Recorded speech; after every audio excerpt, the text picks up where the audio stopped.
I'm standing next to a gorgeous old 54 GMC stepside, and today we're going to talk to the owner about how this truck found him. Hey, what's up? I'm Justin. This is my 1954 GMC 100 pickup, and you're watching East Coast Garage.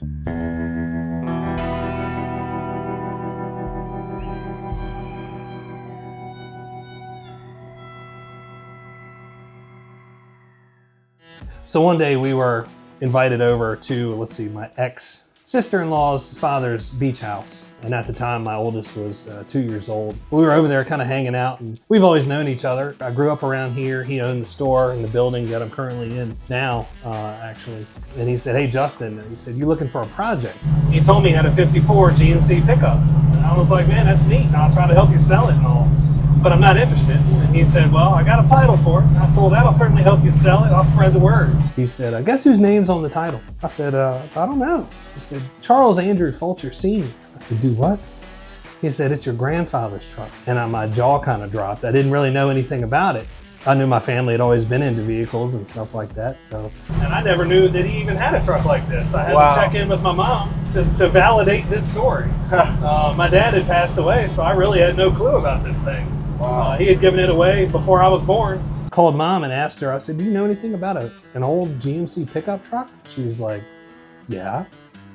I said, man just approached me that it was for sale and it was available and that it was my grandfather's truck. And she paused and was like, oh my God, you found the truck? And I'm like, what truck? And I was like, it found me. It's like, I didn't know it existed. She's like, I begged your father to keep that thing, but I looked at my wife and she kind of shrugged her shoulders, and I said, well, what do you want for it? And he said, I want you to paint my golf cart. And I was like, wow. I came and looked at the truck the following week, and I found it just behind this wall here, pretty much in a hoard covered in dust. It was on a totally different frame, and it was a little bit of a basket case, but it came with the title with my grandfather's name on it from 1971.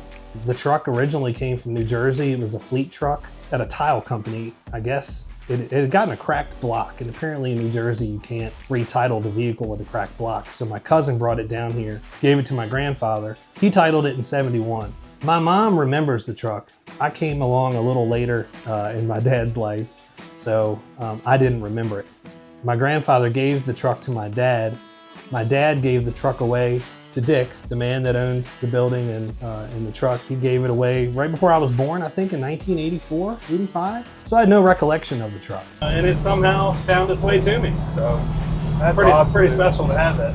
Yeah, dude. I love the two-tone paint job on this. It really sets it off. What color is this actually? It's actually a factory Chrysler color. LUG is the code. It's called black gold. The truck was a deluxe trim package, and that gave you the stainless trim around that. But this truck was originally sort of a brown and off-white kind of cream color. So that's kind of where I got the idea to try to, tribute to its past a little bit. Sure. Did you do the custom pinstriping? I did that, mainly awesome. to hide a blemish in some paint. Good way to do it. Yeah, well, back in the day, that's kind of where the pinstriping, if you look at some older videos and look at the history of customs and stuff, a lot of striping, a lot of scallops, a lot of flames were done intentionally for style, but also to hide some things. Right. And I always say that's how you become an artist, is make it look like you meant to do it. Exactly. Yeah. Exactly. Make it look like you meant to do it. And then what do we have here? So I wanted to make this thing look like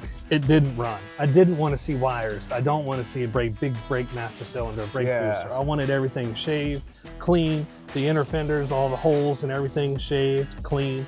Initially, I ran the truck for about a year and a half with no hood. I had my three deuce set up on here. Yeah.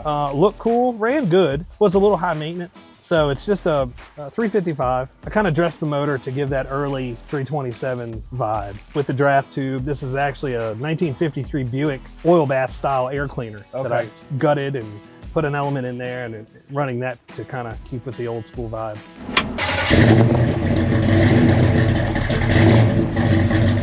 Plenty of power too. You know, it's like you didn't build a race truck, but it still has the torque and everything that you need for it to be drivable and reliable. Mark, who helped me with the chassis, also helped me with the motor. I like to say I built the motor, but he was over there pointing and said, turn that nut this far, tighten it to this. Put that spring in and do this, do that. So, it's got a comp 280H cam. about 9.5 to 1 compression. Nothing crazy. Yeah. Against his will. Yeah. I was like, dude, 400 horsepower is plenty. Sure. So, And just the little things. The eyes, the same paint color as the top screw. so that kind of started with the 3 deuces and no hood. That initially said, Oh, when it yeah. looks this good, who needs a hood when it looks this good? Right, right. So I kept the moon eyes. Yeah, that's cool. That's a nice little touch. Devil's in the details. All the bolts again. All the bolts are like Stainless. brand new, Yeah. clean. You could eat out of this engine bay. Oh yeah, she does not ride like a 54 pickup. Like you were saying, Mark built a custom chassis for it. So, you know, sky's the limit there. The chassis is all stock, pretty much from the back of the cab forward, stock rails. It's a Mustang 2 cross member and front suspension. Okay, what kind of suspension parts are behind all that? Nothing really crazy. You know, when you do the swap, you get the cross member, the upper and lower control arms. I just got regular coils up front, and then a rack and pinion, manual steering. The back half from the cab back is all custom. Okay. 2x3 box tubing. Nice. It's actually a 95 Explorer 8.8 rear, 4-link. Like I said, QA1 coilovers, all that's adjustable. But it handles and drives pretty nice. Yeah, I could definitely feel that. The body's lowered, it looks like. A lot. A lot? A lot. Yeah. Mark Smith was the one who helped me build this chassis. Okay. I told him I wanted it low. I did not want to build a drag truck. I wanted a cruiser, and that pained him, but we got it exactly where I wanted to sit. Wait, so Mark Smith, the same guy with the crazy orange twin turbo engine That's in the him. back, that dude? That's him. And you painted his truck, so it's pretty cool that y'all helped each other out with your builds. There's a lot of that around here. Yeah. Got a lot of friends, and we all kind of come together to make it happen. I love the wheels too, just a nice custom, the white wall pinstripe, it's beautiful. Kind of to keep it in that 60s vibe. The pin Yep. whites, sort of the chrome reverse look. These are a universal cheap Krager, but Sure. it gives the vibe. Yeah. I'm not a fan of the baby moons on them. Right. So there may be a change in the future, but I think they fit the look. It does, definitely does. And I always like the running boards on these old trucks. You know, they're just big old, like, little park benches almost. Yeah, that's what my kids think. These are original style mirrors. It drives me crazy. I don't know whether I'm OCD or what, but I like symmetry of Yeah. things. I like things being even. The Right. fact that these aren't the same side to side, it's maybe helped me with that. Okay. But they are original style and they do work. The drip rails look really nice too. That's one way you can tell the condition of an old truck like this. Take a look in the drip rails. And they actually, when I was doing the build, the drip rails had to come off. I had to separate them, treat the rust behind them, and then reattach. So there's a lot. I love this era of trucks. You know, after this, everything got squared up, which those are cool too. I personally like both, but there's something special about this whole, just the shape of these bodies are iconic. Absolutely. Reminds me of like Back to the Future, or Yeah. something like that, you know? Yeah. Are these Amber Lights factory? No, they're aftermarket units I actually just got from a friend of mine. I've always wanted a set. He came across the set at an auction or an estate sale, I forget. But I love that look. It looks awesome and it matches the turn signals well. I love it. Little burst of color up front. You can't go wrong with just a big chrome grille either, and a chrome No bumper. way. This was originally chrome on this truck. I liked the painted surround better than the chrome. I think with all Yeah. that done, it's a little too much with the bumper, the headlights, the center grille and all. It definitely amplifies the other chrome trim. Exactly. It makes it look better. Yeah. And the emblem originally was all one piece. It had a little bar that ran across here. Oh, right. So Yep. to be a little different, I kind of cut everything away and attached the letters kind of floating in that That looks good, man. grill area. So. And then you painted this the same color as the top. Yep. Yeah. Yep. The top, the interior, and the little bits around are all Right. the same. Yeah, that's beautiful. It definitely adds a nice flow to it. Exactly. You know, even down to like the chain with the nice leather wrap and good looking chain too. You know, it's not Yeah. all rusty. Exactly. I wanted to keep the old school vibe, kind of keep that 60s period Yeah, yeah. look, kind of a timeless thing. I like to look at hardware when I'm looking at an old vehicle. It's a lot of money in hardware. Yep, and you can really tell like how much attention to detail someone put into a build. But even like the exhaust looks like it's brand new. Yeah, The yeah. little exhaust tip there. Exactly, exactly. And other little touches that some people don't notice. 54 and First Series 55, what distinguishes the beds is these are flat rails. Okay. They don't kick up Yeah, like the okay. earlier trucks. Right. So this was rounded. That was all done by hand there. And a nice little touch here is this doesn't just cut off flat at the bed. It kind of follows the contour of the cab. Oh yeah, and that's filled as well. That's really cool. And you can see the hardware sort of down in there and the reflection as well. And the chassis too. You can see just enough of the chassis to tell it's powder coated. It's all really nice. Even the drive shaft isn't all rusted up like exactly a lot of older vehicles. And then the bed. This was a little different take. Instead of going with the wood in an attempt for me to desperately try to save some money on this build, decided to go with the C-deck option. Yeah. So a friend of mine, Justin, at the local marina down here, Buzzard Point Marina, actually helped me design and do this whole bed floor in C-deck material. You can see where it's routed around the it's beautiful gas cap. That's a boat marine gas cap. Nice. As well. So nice. It didn't save me any money whatsoever, but it gets a lot of looks and it's cool. Yeah, and it's durable too. You don't have to worry about wood problems, you know. Exactly. Is this all shaved or was it originally flat? So originally it said GMC in the back. Okay. It was, the tailgate was destroyed. A lot of this truck when I got it was hardly salvageable. So it originally said GMC in the back. This being kind of a mild custom, I don't mind the smooth look. I love it. The taillights are little Harley units. Oh yeah, as well, cool. with the fisheye lens, kind of a rare piece. Yeah, I like that. You made it what you wanted it to be. Exactly. Yeah. And that's the beauty of building anybody building anything. You can do what you want.